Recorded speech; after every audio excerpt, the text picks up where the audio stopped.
Hello everyone, welcome to my channel online GS by Diwakar.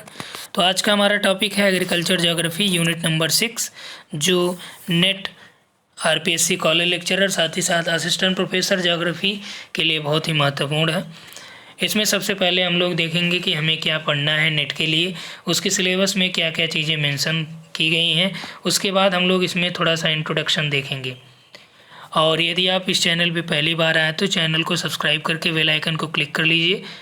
साथ ही साथ यहाँ पे देखिए, अभी आप लोगों ने देखा कि मई 2021 में जो दिसंबर 2020 का सर्किल था एग्ज़ाम का, नेट एग्ज़ाम का, वो मई में आयोजित होने वाला। आपके पास बहुत ही कम समय है।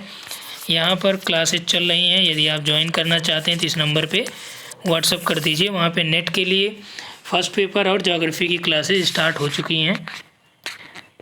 तो यहाँ पे देखिए कि जो हमारे पास सिलेबस है एग्रीकल्चर ज्योग्राफी में, सबसे पहला जो सिलेबस है वो है भूमि क्षमता का वर्गीकरण। दूसरे नंबर पे है भूमि उपयोग नीति।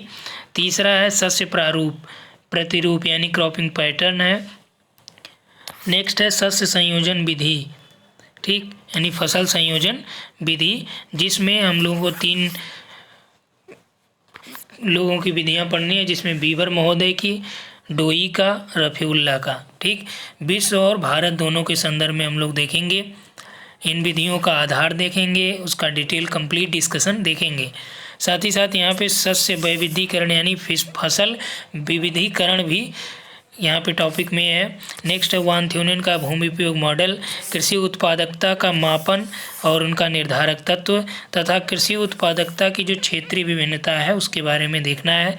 लास्ट टॉपिक यहाँ पे हमारा है कि विश्व में जो कृषि पद्धतियाँ हैं यानी एग्रीकल्चर जो पैटर्न है वर्ल्ड में, उसका यहाँ पे हम लोग देखेंगे कि विश्व में कितनी प्रकार की जो एग्रीकल्चर पैटर्न्स हैं।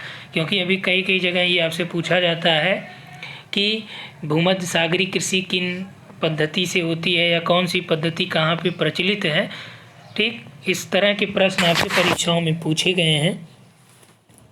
यही नहीं, टोटल जो पद्धतियाँ हैं उसको हम लोग डिस्कस करेंगे। आपने इकोनॉमिक ज्योग्राफी में प्राइमरी जो एक्टिविटी था यानी प्राइमरी एक्टिविटी में आपने एग्रीकल्चर और उसके मेथड को जाना था। जो विभिन्न कृषि के प्रकार हैं, कृषि पद्धतियों के प्रकार हैं, उन सभी को आपने जाना था। लेकिन यहाँ पे उसे थोड़ा सा अलग रहेगा, चीज़ें ऑलमोस्ट वही रहेंगी विश्व में जो कृषि पद्धतियाँ हैं, ठीक। तो यहाँ से हम लोग स्टार्ट करते हैं। थोड़ा सा इंट्रोडक्शन देख लेते हैं एग्रीकल्चर ज्योग्राफी का, आखिर शुरुआत कैसे हुई, ठीक, इनके विकास में योगदान किसका सर्वाधिक है, इन सभी पे, इसके बैकग्राउंड पे भी चर्चा हम लोग कर लेते हैं। सबसे पहले एक परिभाषा देख लीजिए, जॉनस्टन की है, ठीक। परिभाषा आपकी परीक्षाओं में नहीं पूछा जाता, लेकिन कम से कम इसकी जानकारी आपको होनी चाहिए, ठीक, कि ये जॉनस्टन भी एग्रीकल्चर ज्योग्राफी से रिलेटेड हैं।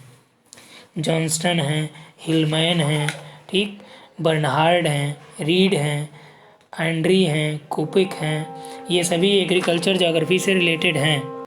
तो जॉनसन ने जो परिभाषा दी है उसमें उन्होंने ये कहा कि कृषि भूगोल में कृषि क्रियाकलापों का विभिन्न स्थानों पर अथवा क्षेत्रीय रूप से पाई जाने वाली विभिन्नताओं के अध्ययन से है।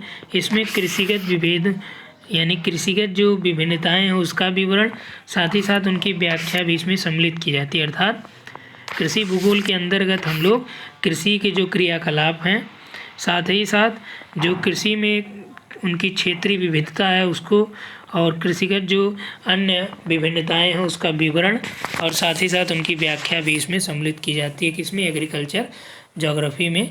और ये परिभाषा 1985 में दिया था, किसने? जॉनस्टन ने दिया है, ठीक। अब हम लोग एक और जान लेते हैं कुपिक महोदय के बारे में, क्योंकि इनके बारे में कई बार परीक्षाओं में पूछा गया है, ठीक। कुपाक, इन्होंने एक परिभाषा दी थी एग्रीकल्चर ज्योग्राफी की कि कृषि भूगोल में कृषि तथ्यों का संयोजन व्यवस्थित ढंग से किया जाता है। वह इस बात पर भी बल देता है कि कृषि भूगोलवेत्ता का मुख्य कार्य क्या है? कृषि परिकल्पनाओं की जांच करना और उसके लिए जो आंकड़े प्राप्त हो रहे हैं उसका संकलन करना और उसकी व्याख्या करना, ठीक। यहाँ पे देखिए कि कृषि भूगोल के बारे में जानकारी की बात किया जाए तो यह जो भूगोल में खोज का युग था, जहाँ पे आपका बरेनियस थे, हमबोल्ट हैं, रिटर हैं, ये सभी क्या थे कि जो प्राचीन काल में यात्राएं करते थे तो अलग अलग जगह जहाँ जहाँ ये जाते थे वहाँ से कुछ तथ्यों के बारे में, जो एग्रीकल्चर तथ्य थे यानी कृषि के तथ्यों के बारे में, ये अपने यात्रा वृत्तांत में या अपनी किताबों में या अपनी कृतियों में उसका वर्णन समय समय पे लिखते थे। ठीक, कि जो विभिन्न क्षेत्र हैं वहाँ पे कौन कौन से तौर तरीके अपनाए जा रहे हैं एग्रीकल्चर के लिए, इन सभी के बारे में इनकी किताबों में जिक्र रहता था। मध्यकाल के युग में भी कृषि के अलग अलग वर्णन मिले। कृषि भूगोल के बारे में जो पहली रचना है वो आर्थर यंग की है। ठीक, 1770 में उन्होंने environment and cropping pattern in England, यानी आर्थर यंग ने इंग्लैंड के संदर्भ में क्रॉपिंग पैटर्न और इन्वायरमेंट को डिस्कस किया। तो यहाँ पे आप लोगों के लिए प्रश्न यदि पूछा गया कि कृषि भूगोल में पहली बार जो कृषि भूगोल पे आधारित किताब किसने लिखी, तो आर्थर यंग ने लिखी। और ये इन्होंने इंग्लैंड के संदर्भ में लिखा था कि इंग्लैंड में जो पर्यावरण और फसल प्रारूप है, यानी environment and cropping pattern in England, ठीक, इनकी किताब का नाम है। फसलों का प्रारूप निर्धारण करने के लिए जो महत्वपूर्ण घटक होते हैं और तापमान, वर्षा और मृदा, ये 3 महत्वपूर्ण घटक होते हैं जो किसी भी फसल के प्रारूप को निर्धारण करते हैं।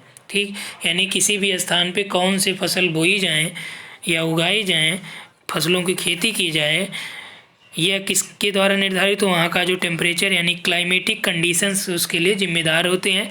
साथ ही साथ वहाँ का जो सॉइल कंडीशन है ये भी महत्वपूर्ण होता है। क्लाइमेट में आपका टेम्परेचर आ गया, वर्षा भी आ गया कि तापमान कितना है, वर्षा कितना, क्योंकि अलग अलग जो फसलें होती हैं उनके लिए एक निश्चित तापमान और निश्चित वर्षा की आवश्यकता होती है।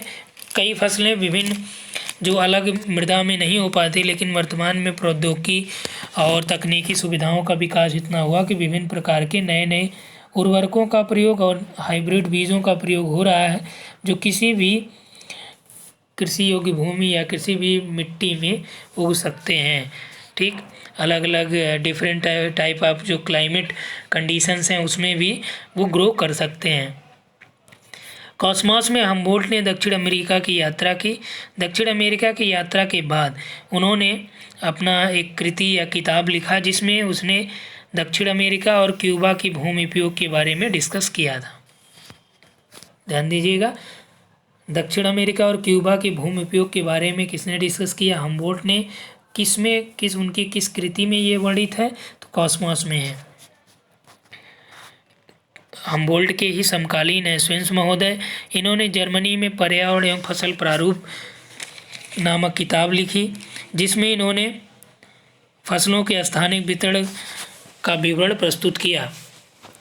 स्वेंस मुख्यतः पर्यावरण नियतिवादी थे, जिसने क्रियाकलापों व फसल के प्रारूपों को प्रदेश में होने वाली वर्षा और तापमान के आधार पर नियंत्रित करने का विचार दिया।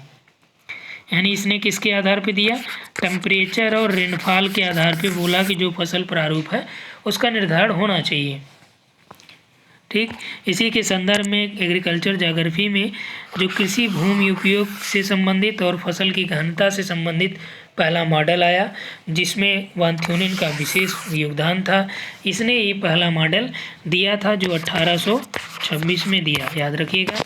वान थ्यूनेन पहला विद्वान था जिसने कृषि भूमि उपयोग और फसल गहनता पर मॉडल तैयार किया था। कब, 1826 में।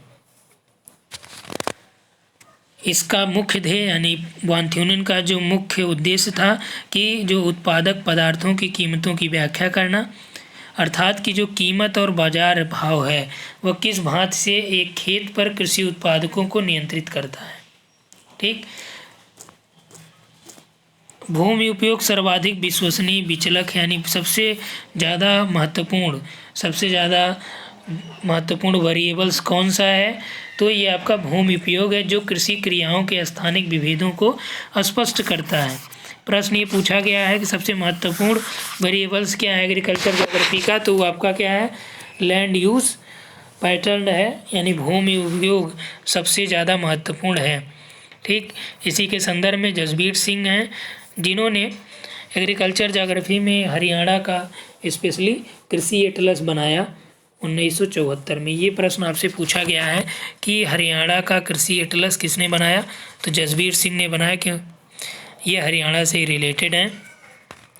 ठीक, अब यहाँ पे देखिए कि कृषि भूगोल का जो विकास हुआ उसमें किन किन लोगों ने योगदान दिया था क्रमशः, और ईयर भी दिया है, और उनकी जो कृतियाँ हैं, उनके जो लेख हैं, उनकी जो किताबें हैं, उसके बारे में भी मेंशन है। अब यहाँ से आपको फोकस करना है किन बातों पे, कि कौन लेखक या कौन राइटर किस एरिया के बारे में, एग्रीकल्चर के बारे में डिस्कस किया, किताब लिखी। तो सबसे पहली बार जो बुक लिखे हैं 1770 में कौन है, यंग महोदय, Arthur young. Environment and cropping pattern in England, यानी इंग्लैंड में पर्यावरण और फसल प्रतिरूप के बारे में उन्होंने लिखा। नेक्स्ट है वान हम्बोल्ट। वान हम्बोल्ट ने 1807 में land use in Cuba and south America, यानी दक्षिण अमेरिका और क्यूबा में जो भूमि उपयोग है उसके बारे में हम्बोल्ट ने लिखा। नेक्स्ट है स्वेंस। स्वेंस ने 1816 में environment and cropping pattern in Germany, ये हम्बोल्ट के समकालीन है। जर्मनी में पर्यावरण और फसल प्रतिरूप नामक लेख इन्होंने लिखा। वान थ्यूनेन 1826 में आते हैं और इन्होंने डी आइसोलेट स्टार्ट इन बेजिंगबर्ग, ये देखिए इनका जो है ये लेख पूरा जर्मन भाषा में है। ठीक, तो इसको आप लोग यहाँ देख लीजिएगा, ये पूछा नहीं जाता है फिलहाल। अगला है एंगलबर्ट।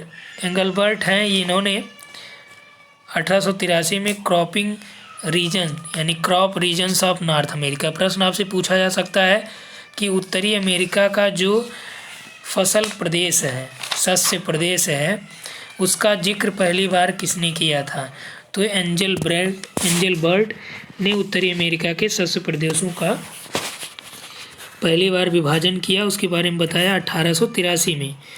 नेक्स्ट है क्रिजमोस्की या कास्मोवस्की। ठीक, 1911 में इन्होंने scientific position of agriculture geography, यदि कृषि भूगोल के बारे में यदि कोई किसी ने लिखा, स्पेशली एग्रीकल्चर ज्योग्राफी को लिखा, तो वो हैं कास्मोवस्की। ठीक, इन्होंने इसे वैज्ञानिक आधार दिया, यानी कृषि भूगोल का वैज्ञानिक आधार, scientific position of agriculture geography लिखा किसने, कास्मोवस्की या क्रिजमोवस्की। नेक्स्ट है जॉनसन। जॉनसन ने 1926 में एग्रीकल्चरल रीजन ऑफ यूरोप, यानी यूरोप के जो कृषि प्रदेश हैं उसके बारे में जॉनसन ने लिखा। कब, 1926 में, जबकि वान थ्यूनेन का 1826 है, यानी इन दोनों के बीच अंतर कितना है, 100 ईयर्स का अंतर है। इसको आप याद कर सकते हैं इस हिसाब से। ठीक, तो यहाँ से ये प्रश्न आपसे मिलान करने के लिए भी पूछ सकता है कि यूरोप का जो एग्रीकल्चर रीजन है, जॉनसन ने agriculture region of North America, Baker ने लिखा 1926 में ही। ठीक, बेकर ने नॉर्थ अमेरिका यानी उत्तरी अमेरिका का जो कृषि प्रदेश है, बेकर ने लिखा। यहीं देखिए क्रॉप रीजन यानी शस्य प्रदेश, कृषि प्रदेश, एग्रीकल्चर रीजन, क्रॉप रीजन यानी फसल प्रदेश। तो फसल प्रदेश कौन है, एंगलबर्ट है, और कृषि प्रदेश कौन है, बेकर है। कहाँ पे, नॉर्थ अमेरिका में। यहाँ पे देखिए अगला agriculture region of South America, दक्षिण अमेरिका का जो कृषि प्रदेश है उसको जॉन्स ने लिखा 1928 में। Agriculture region of Australia, Australia के कृषि प्रदेशों के बारे में जी टेलर ने लिखा। Agriculture region of Asia, Asia के एग्रीकल्चर रीजन में वाल्कनबर्ग ने लिखा। किसने, वाल्कनबर्ग ने, ये अमेरिकी जोग्राफर हैं। ठीक, एशिया को कृषि प्रदेशों में इन्होंने बांटा। पृथ्वी को सर्वप्रथम उसके कृषि प्रदेशों में विभक्त करने का काम व्हिटलसी ने किया था। 1936 में इन्होंने major agriculture region of the earth के बारे में लिखा, यानी कि धरातल के मुख्य कृषि प्रदेश। ठीक, उसी समय से कृषि रूपों के विज्ञान की समस्या और प्रादेशिकरण से संबंधित जो प्रश्न थे वो चर्चा में आए। एल डी स्टाम्प्ट आते हैं इसके बाद। 1948 में इन्होंने ब्रिटेन में एक किताब लिखी ब्रिटेन के भूमि उपयोग पे आधारित। उन्होंने सर्वे किया उसका, उसमें लिखा कि ब्रिटेन की भूमि, उसका उपयोग और दुरुपयोग, यानी लैंड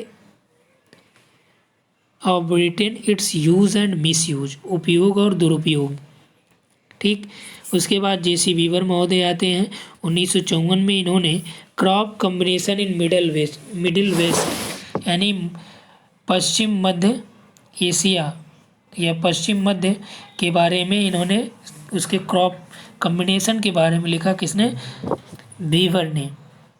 ठीक, यानी मध्य पश्चिम में फसल संयोजन के निर्धारण में वस्तुनिष्ठ आधार का प्रयोग किया बीवर ने। कब? 1954 में। यही है एम साफी महोदय, ये महत्वपूर्ण हो जाता है। भारत में यदि हम लोग एग्रीकल्चर ज्योग्राफी का फादर कहें तो एम साफी को कह सकते हैं, क्योंकि उन्होंने 1961 में land utilisation in eastern UP, यानी कि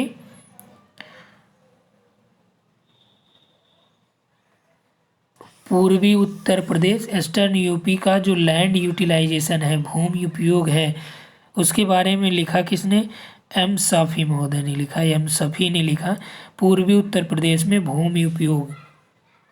ठीक, ये किसके मार्गदर्शन में लिखे थे? स्टाम्प के, एलडी स्टाम्प के मार्गदर्शन में ही इन्होंने पूर्वी उत्तर प्रदेश में भूमि उपयोग किताब लिखी।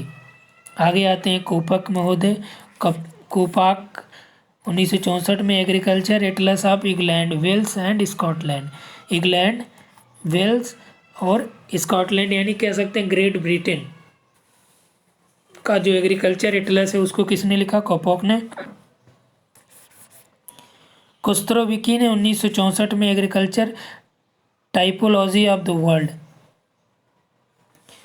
कुस्त्रोविकी ने विश्व के कृषि रूपों का विज्ञान, एग्रीकल्चर टोपोलॉजी ऑफ वर्ल्ड लिखा। ग्रीक महोदय ने एग्रीकल्चर सिस्टम ऑफ वर्ल्ड लिखा, यानी विश्व की कृषि व्यवस्थाएं एक विकासवादी उपागम। सिमोन्स ने एग्रीकल्चर ज्योग्राफी लिखा 1970 में। प्रश्न आएगा यदि दे दीजिए आपका कि एग्रीकल्चर ज्योग्राफी किसने लिखा, ऑप्शन में दे दे साइमन, तो क्या लगाएंगे? साइमन यहाँ पे राइट हो जाएगा, और इसने स्नातक स्तर पे चालू किया था। उसके बाद आते हैं एग्रीकल्चर ज्योग्राफी में मॉर्गन और माउंट ने लिखा।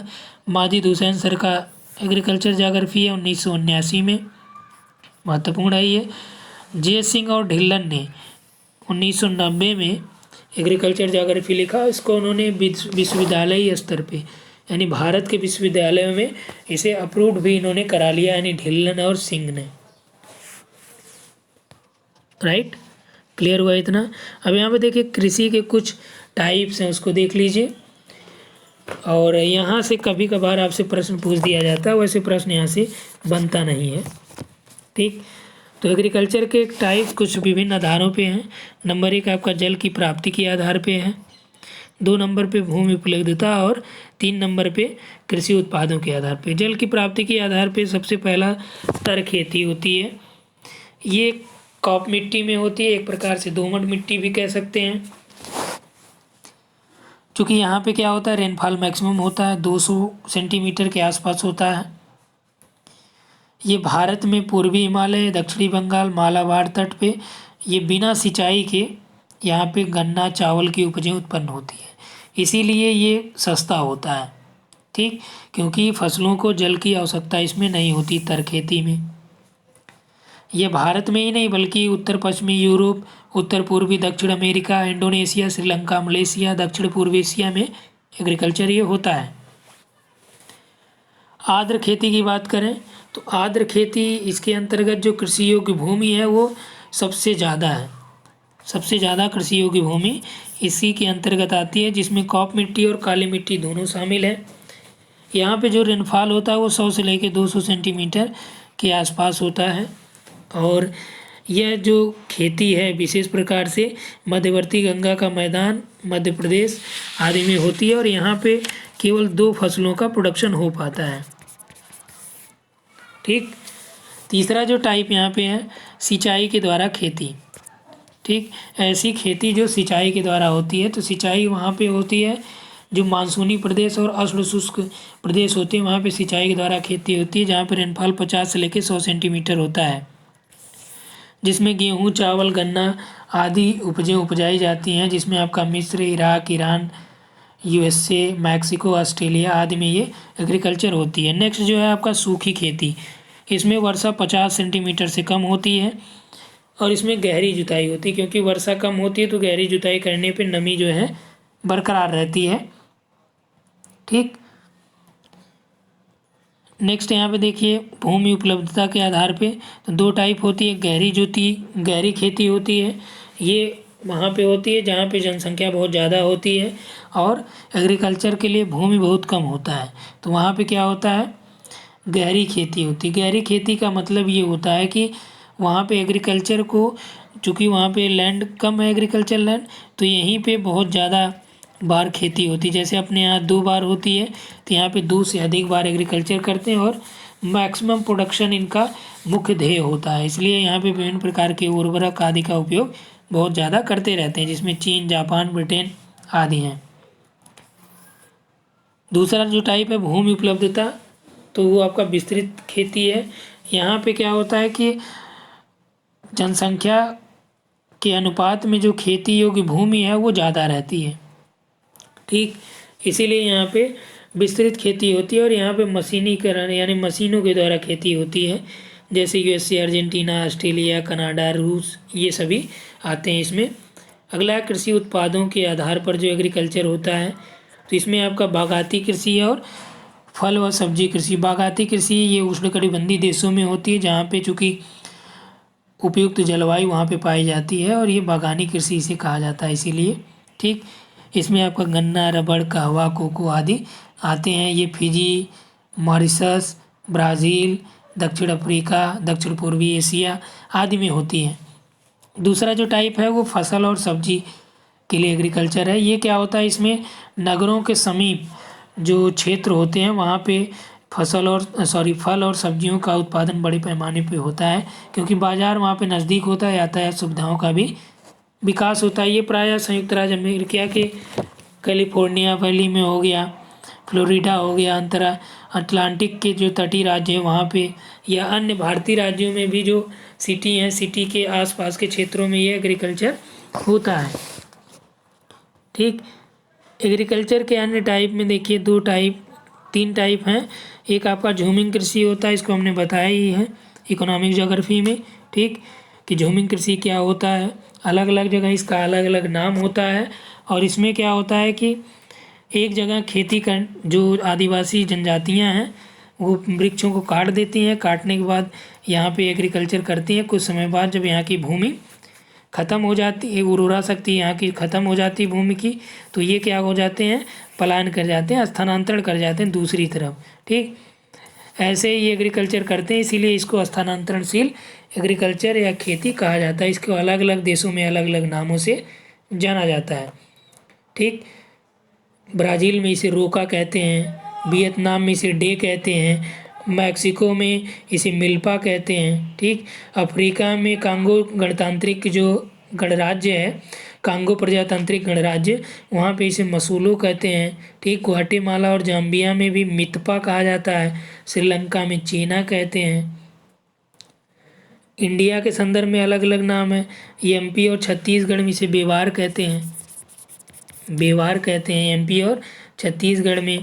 ठीक, मासा कहते हैं, पेंडा कहते हैं।